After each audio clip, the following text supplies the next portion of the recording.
my friend, thanks so much for coming out. I tell you what, I'm going to let you find a nice, calm station to play while we hang out here by the fire. I'm going to run back inside and get the carafe of coffee. I'll be right back. Hey, you're listening to gwot.rocks, God, the world, and other things. I'm Kenny Price, your host. Our mission, advancing equilibrium in the midst of an agitated world. I am so excited for you to hear this episode. This is the audio track from Other Things With, our YouTube channel. It's the latest installment, and you're going to listen to Other Things with Lex Landers. Lex is a longtime friend of mine. You'll find out more about him on the show. The focus of today's topic is keep your eye on the ball. And I'm already getting great feedback from people that I sent this out to ahead of time to just give them kind of a heads up, get their feedback, make sure everything's okay with the show before I go with live promotion. And I'm already receiving a lot of great feedback. So I want you to sit back. It's only about 34 minutes. You'll enjoy every bit. I would also encourage you to check out the YouTube channel that's in the show notes that will take you to the video. And it really is a different experience listening to it in audio only and also watching it on the program. So anyway, here it is, Other Things with Lex Landers. One point of clarification, in the podcast, I talk about my oldest grandson. I'm referring to the oldest of the two grandchildren who belong to my youngest son. I have an older grandson who belongs to my other son, so I just want to make that clear. You know how it goes. Somebody in my family is going to get offended if I don't clarify this. But anyway, enjoy the show.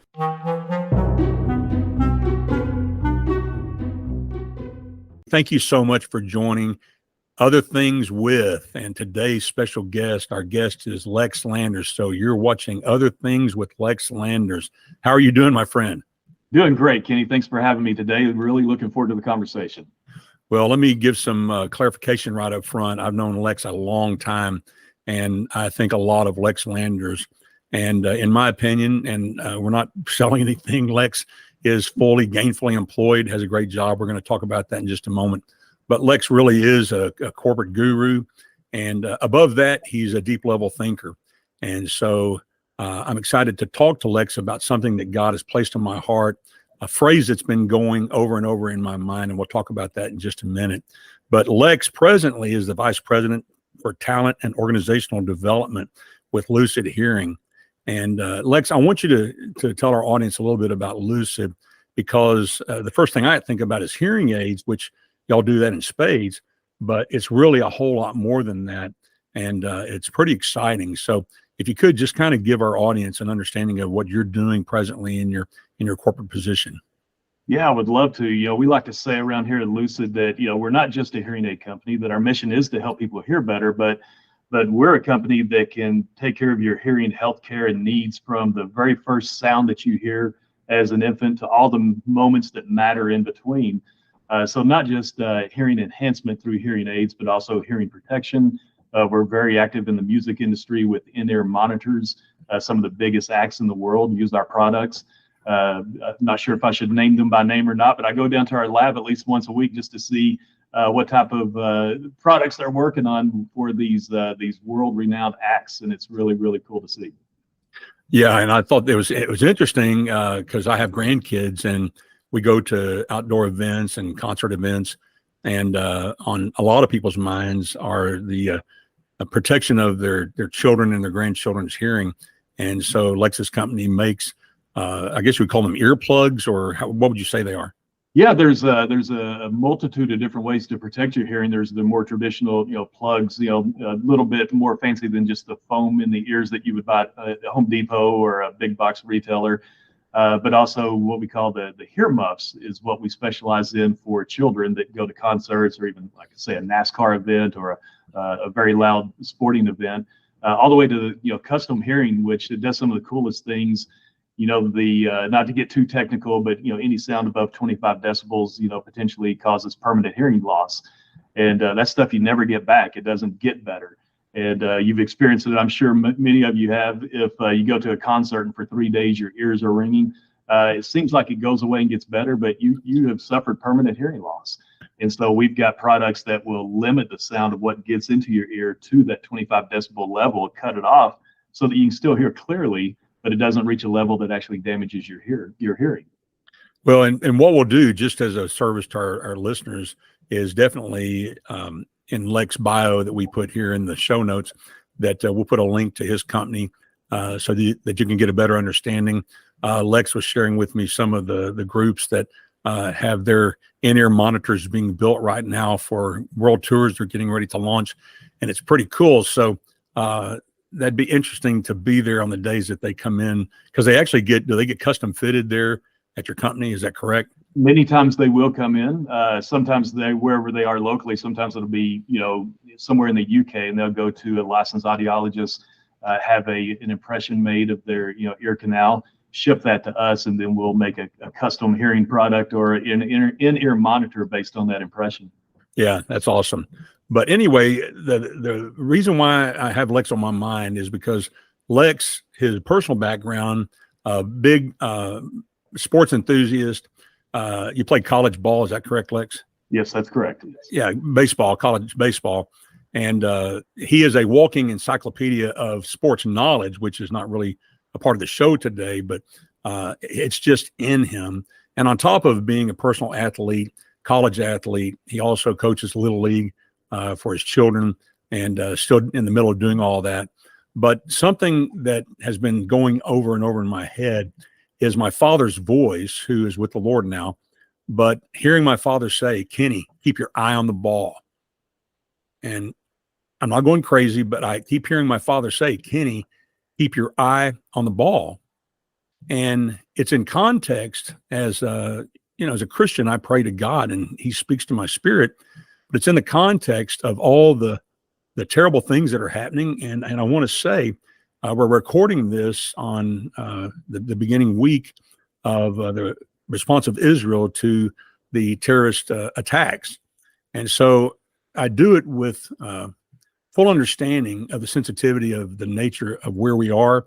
But it's because of really that very thing that I want to talk about this, because in the midst of this mayhem, and it just continues to pour forth across the globe in every form and fashion, that I find myself being distracted, and in simple things in life, even to where, you go to set a Coca-Cola can down, and I've got a permanent straw, the metal straws, and it's something I do all the time. You set it down, but your mind's already moved on to the next thing. And even something as simple as your hand hitting the soda and knocking it over, just because you weren't paying attention and carrying through the act all the way to completion. But yet I back up and I see a propensity, especially with the world crisis that we're in on multiple levels, Israel's situation being primary right now. But I find myself this distraction and this buzz and this hum, which I've talked about in my podcast, gwot.rocks, God, the World, and Other Things. But it can become very dangerous. I'm concerned because all of us are under a lot of pressure right now, and we can go a lot of different directions with that. But my feeling is that God wants us to have an ongoing successful life in the midst. But I was praying and I thought, who can I talk to about this? And Lex came to mind. So I want to start first, Lex, with asking you as an athlete, just what your sense is about that phrase, because I know you've heard it 1,000 times as well, but keep your eye on the ball. What does that say to you in the sports realm, especially, first of all? Well, I tell you, Kenny, the number one most uttered phrase on any Little League field throughout America is just that: keep your eye on the ball. And it comes from not only dads, but moms and grandparents. We've all heard it. Sometimes we don't even know exactly what it means. And but it's uttered so much to the point to where sometimes even the kids just tune it out. But really, to me, what that means is, especially in baseball, if you think about it in context of being the batter, is that if you can't see the ball, you can't hit the ball. The only way to be effective and to accomplish the mission you have as a batter, which is to put the ball in play, is to see the ball clearly, to watch it all the way, and don't take your eye off the ball, so that when you do swing the bat, you can actually accomplish your mission. So in short, what it means to me is it's that focus of doing what you're supposed to do in order to accomplish the mission that you were set out and put in that batter's box to do. Well, which to me is amazing. I think it says a lot about the capabilities of our human mind, because of the fact that what's an average baseball pitch coming across the plate What speed is it coming across the plate at in pro ball, for example, pro Yeah, baseball? yeah. Right now, with the velocity being what it is, it's on average about 96.5 miles per hour. So, but what you're saying is that our human mind actually has the capability to stay focused on that little sphere all the way through that process. It is. And I'll tell you something even more amazing about the human mind, Kenny, is you think about that type of velocity from 60 feet 6 inches, which is the distance from the pitcher's mound to where the batter stands at home plate. And so science, they've actually proven conclusively that at that rate of speed, that you literally, it's impossible to keep your eye on the ball for the full amount of time. For the last about 3 to 5 feet, the ball's coming in so quick that you're literally not seeing the ball, but because if you have done enough repetitions of watching the ball at slower rates of speed, your brain can actually trick you into thinking that you're actually seeing the ball. It's creating this imagery in your mind because of massive amounts of repetition of not even where the ball is, but where the ball should be. And so that's a pretty fascinating thing to me. So we're actually given instructions at the major league level that's impossible to do to keep your eye on the ball. But because they've trained so hard and diligently and through massive amounts of repetition, their mind is still able to accomplish the task. So, in regards to that, you were sharing with me about that.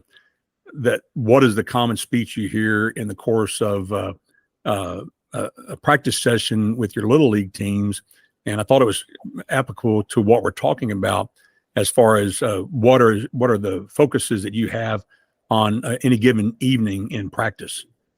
It's 100% about the basic fundamentals of the game, which keeping your eye on the ball for a batter it doesn't get more fundamental, more core than that.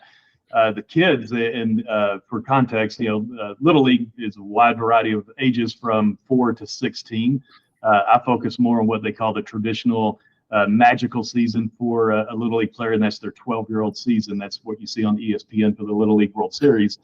But even at that level, these are kids that have been playing for 8 years of their lives. 8 of their 12 years they've been playing baseball, and they very quickly get bored at doing the fundamental things of being great as a baseball player. And they beg me every practice, Coach, can we have a home run derby? Can we practice making diving catches? Can we practice robbing home runs up against the outfield fence? And my answer every time is no. What we're going to do are the same things you've done at every practice since you were 4 years old.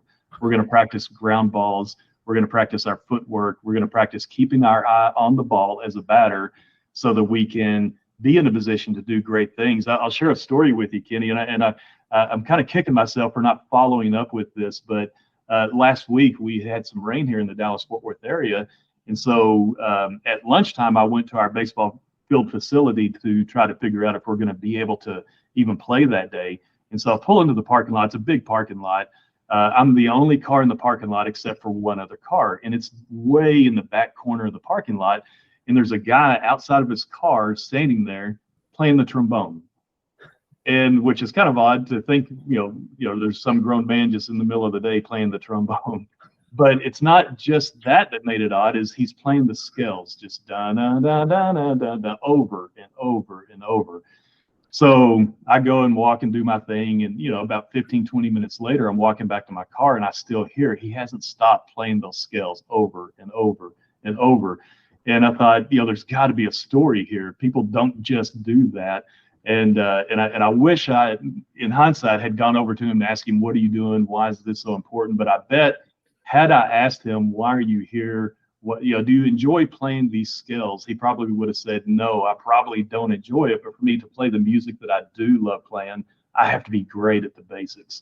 And so I hope I get to see him again so I could go and get him on camera. But baseball's the same way. So when you hear things like keep your eye on the ball, really what we're saying is let's be great at the basics so that you can do the great things that are fun, like hitting home runs and making great plays.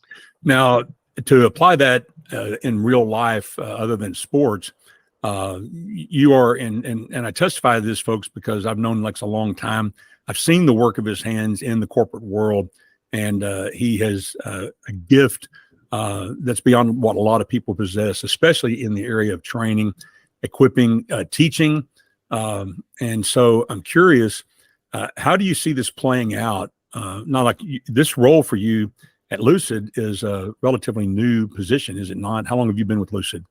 It's well, now it's 4 years now, believe Oh, it or wow. not. It's been a very quick 4 years. So I was Well, with my previous company for 21 years, so that's why it probably seems like it was a pretty recent transition. I do stand corrected because, yes, Lex, in his previous job, he worked all the way up from the basics all the way to the top of the corporation and was very successful. And then with Lucid, making the transitions. So it's hard to believe it's been 4 years. That's telling, isn't it? But how do you see this applying? And as a trainer, as a teacher, as an organizational developer, how does this apply in your everyday work? I mean, with the task that you have at hand. Yeah, it's amazing, and I think that's you always wonder why God gives you the passions that He does, and for me, baseball, as a player, it was easy to see why you have that passion. It's fun to play, and you learn so many life lessons through sports, not just in baseball. But that passion and that love for the game has never waned since the game told me that I can no longer play it because you get too old and too feeble.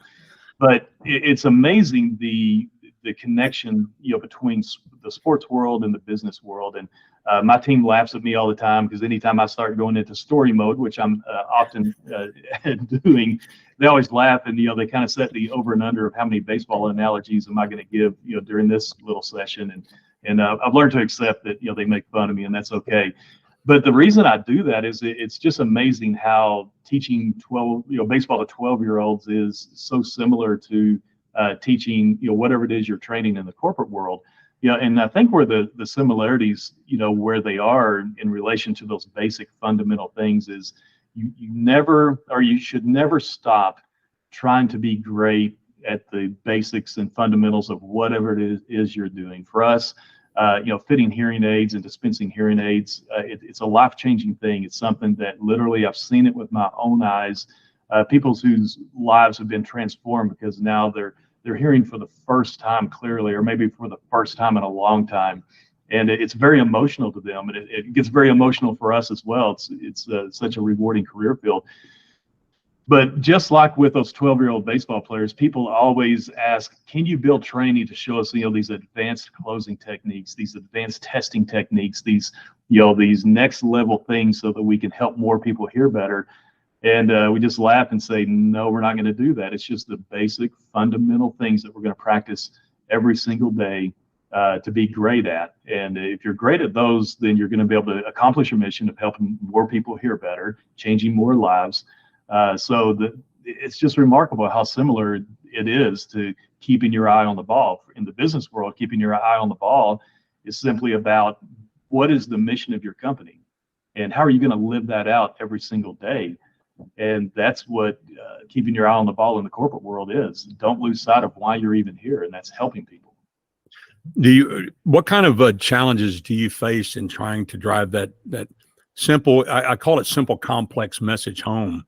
I mean, is there anything off the top of your head you can share about that or feel at liberty to share without being specific about names? Or Yeah, the biggest challenge is the human brain itself. Boredom sets in very, very quickly. The human brain is designed to survive and then thrive.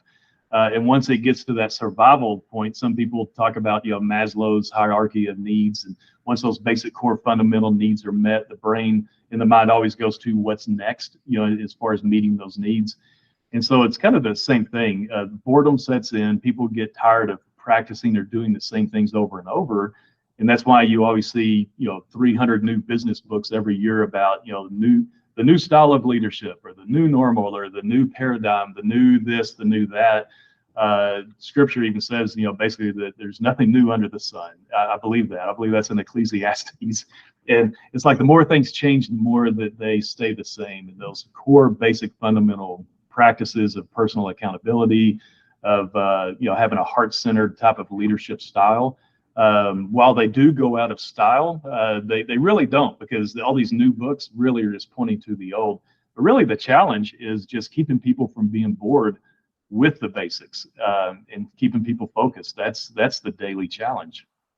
so combined with what's going on in my head right now regarding what I've been hearing about keeping my eye on the ball, I think absolutely as an individual, and I think as a people, that the external stresses, which are great, coupled with a sense of maybe loss of hope about the future, can, I think, move into some sort of an intellectual boredom, or maybe a retraction, to where they pull away from reality, or they pull away from what is. And, a lot of things begin to happen that are adverse. And so, with that in mind, and what you're saying is that what it says to me is that during these difficult times, and it is a difficult time, you and I both are old enough to have a context of what a different time this is. And actually, you're younger than me, but we both were brought up in a time, really a relative peace, so to speak. I mean, we've been in constant war as a nation since World War I, I guess, or World War II. But I'm saying in context, relative peace. I came to 18 right after they, like literally 6 months after they stopped the draft for Vietnam. And I missed the enlistment right after. I was like 6 months older than what you had to be to register for the new program. So we've enjoyed a really sweet time, so to speak. I mean, I know that there's been a lot of conflict and heartache, but I'm saying, but today is like no other day. And it has a lot of people asking questions that, is this the end of days? Is this the apocalypse? Are we entering into the 7 years of tribulation the Christian Bible speaks about? But yet, just example, last night, we have grandkid duty because both my sons are in California right now, staying at the beachside bungalow of my oldest son's in-laws. They have a home there and a home here in Spring Hill, Tennessee. And so they came here up through Christmas. So they were kind enough to give their home over to their son-in-law and his brother, my other son. And so they're there. So we have the grandkids. And I went over to the house. We're keeping the kids at their house. It's a lot more peaceful for them. But going to bed, our oldest grandson, he's 3.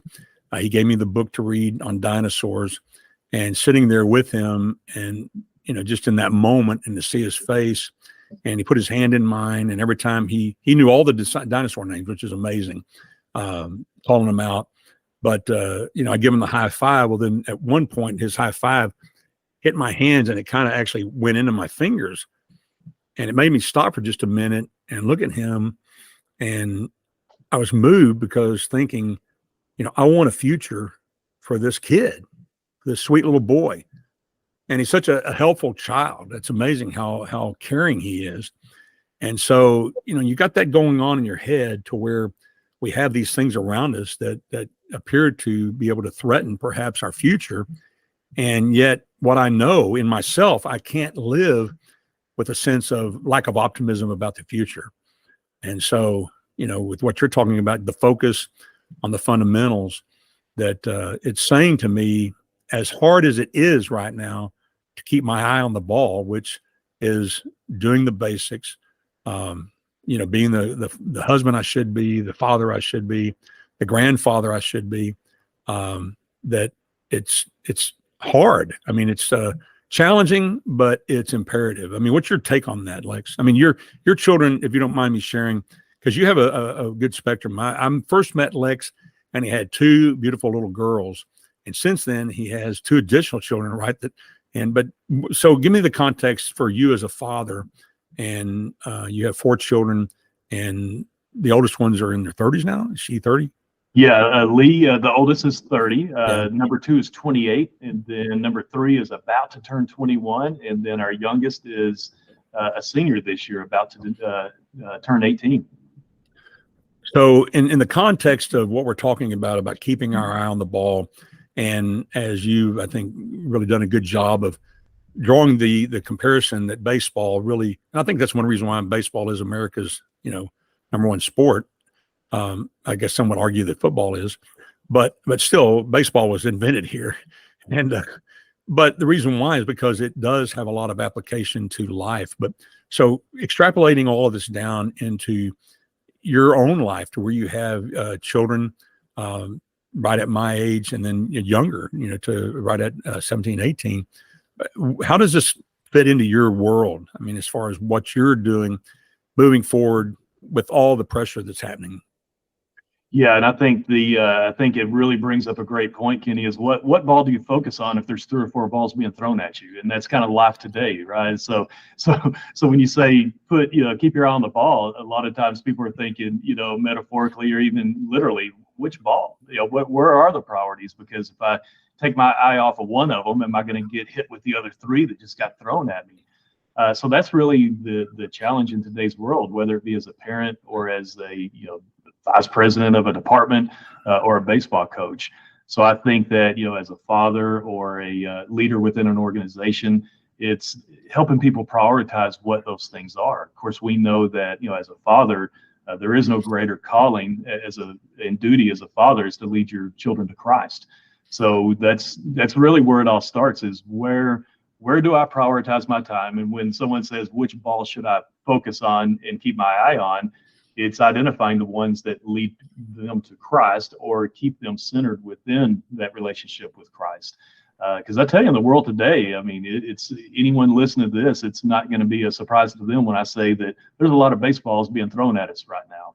And it could be the world events that are going on, just as you mentioned. It could be the different agendas politically that are going on that undermine the core family values that we hold dear as a nation and as Christians. It could be even from a corporate standpoint. Every company has a mission statement, Kenny. And the way I can prove that is you can go to their executive conference room and there's going to be a poster on the wall, and that's their marching orders. But their eyes get taken off the ball because they start focusing on things that don't necessarily contribute to that mission. It could be becoming too focused on this quarter's revenue stream. It could be too focused on research and development and keeping up with the latest greatest products. But specifically to your question, as a parent, as someone trying to lead a family, it's all about making sure that you're helping people prioritize what matters most. It's what I like to call matters of consequence. What's going to help us accomplish that mission? First of all, make sure you know what your mission is, whether it's as a father or as a department lead, and then get rid of the rubble. And if there's too many baseballs being thrown at you, remove those people from the field and allow there to just be one pitcher throwing baseballs. Wow. That was a breakthrough moment for me right there, Lex, because you've given me the pivot point about what I sense is going on, that there isn't just one ball being thrown at me to hit, or it's like trying to go out and practice golf, and you've got all these incoming golf balls from the ball, the machine that's cleaning up the stuff from the field. And so what a great point, and a challenge for us to really stop. And I tell you, folks, this requires that we as individuals set aside personal time to unplug, to remove ourselves from interaction with other people, to seek a place of solitude, a place of peace, like physiologically peace, to where you don't have a lot of external distractions, and to sit back and to reevaluate that what are the important things in your life. And something that I'm telling everyone who is a Christian, we need to be talking about where people are headed with eternity. And the Bible makes it clear that God has written eternity on our hearts. I've done a lot of funerals in my life as a minister of the gospel. And at every funeral, at the graveside service, I always talk about the fact that every person standing there, and I always get everyone head nodding because they're all looking at me because I'm standing at the head of the casket, is that every person here knows that you don't cease to exist once your body's put into the grave, that you know that you are much more valuable than that, and that you go on forever. And so I think there's a time to where we've got to be overt in our testimony and our speech to people about where they're headed and what is their focus. Because I can tell you this much, they're absolutely thinking about it, especially right now, because they're putting their head on their pillow at night and they're wondering what is going to happen to me. It comes down to me, doesn't it? I mean, if we don't know where we're headed, then how can we help anybody else get there?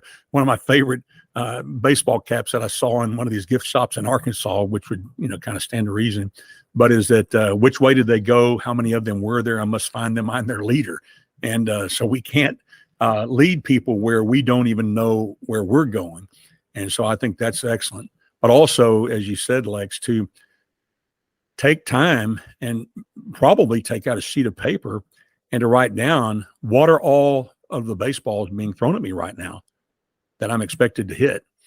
And as Lex said, some of them need to be removed from the field, remove the players from the field that are creating the distraction. Because as much as we would like to think we can handle multitasking, it's a proven fact that the human brain can't, that we have to stay focused on the task at hand.